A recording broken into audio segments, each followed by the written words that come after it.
Hello friends, welcome to குறிஞ்சி கதம்பம். நாம் இன்றைக்கி தால் பாயா எப்படி பண்ணுறதுன்னு பார்க்கலாம். இதுக்கு 1/3 கப் அளவு பாசி பருப்பு எடுத்திருக்கேன். அடிகனமான கடாயை சூடு பண்ணிவிட்டு மீடியம் ஃப்ளேமில் வச்சுட்டு பருப்பு சேர்த்து நல்லா ஒரு வாசம் வரும் வரைக்கும் வறுத்து எடுத்துக்கலாம். இதனால் நம்ம பருப்பு வேக வைக்கும் பொழுது ஒரு குழகுழப்பு தன்மை வராது. பருப்பு நல்லா ஆறுனதுக்கப்புறமா கழுவிட்டு குக்கரில் போட்டுட்டு 2 கப் அளவு தண்ணி சேர்த்து மீடியம் ஃப்ளேமில் வச்சு 3 விசில் வேக விட்டு எடுத்துக்கலாம். பருப்பு நல்லா குழைவாக வெந்துருச்சு. இப்போது அடிகனமான கடாயை வச்சுட்டு அதில் 1 டேபிள் ஸ்பூன் எண்ணெய் நல்லா சூடானதுக்கப்புறமா 1/2 டீஸ்பூன் கடுகு, 2 கிராம்பு, 1 இன்ச் அளவு பட்டையை 2 உடச்சி சேர்த்துருக்கேன். காரத்திற்கேற்ப பச்சை மிளகாய் கீரி சேர்த்துக்கணும். 2 பச்சை மிளகாய் சேர்த்துருக்கேன், அதுவே காரம் நல்லாயிருக்கும். 1 கொத்து கருவேப்பிலை, இதெல்லாம் நல்லா வதங்கினதுக்கப்புறமா ஒரே ஒரு பெரிய வெங்காயம் பொடியாக கட் பண்ணி சேர்த்துக்கோங்க. வெங்காயம் நல்லா பொன்னிறமாக வதங்கட்டும். பட்டை கிராம்பு சேர்க்கும் போதே பிரிஞ்சி இலை, அதாவது பிரியாணி இலை ஒன்று சேர்த்துருக்கணும். நான் மறந்துட்டேன், அதனால் இப்போ சேர்த்துக்கிறேன். நீங்கள் சேர்க்கும் பொழுது பட்டை கிராம்போடையே சேர்த்துக்கோங்க. இதெல்லாம் நல்லா வதங்கினதுக்கப்புறமா ஒரே ஒரு தக்காளி பொடியாக கட் பண்ணி சேர்த்துக்கலாம். தக்காளி நல்லா குழைவாக வேகணும்.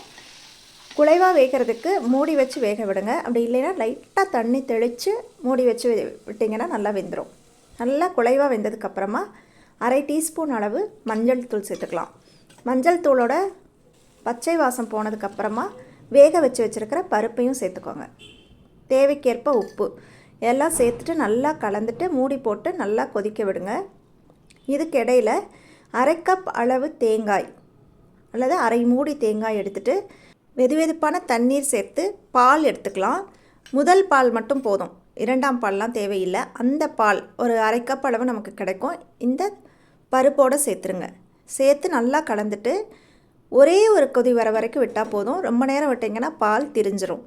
கொதி வந்ததுக்கப்புறமா பொடியாக நறுக்கிய கொத்தமல்லி தழை இருந்ததுன்னா ஒரு 2 டேபிள் ஸ்பூன் அளவு சேர்த்து கலந்து ஸ்டவ்வை ஆஃப் பண்ணிடுங்க.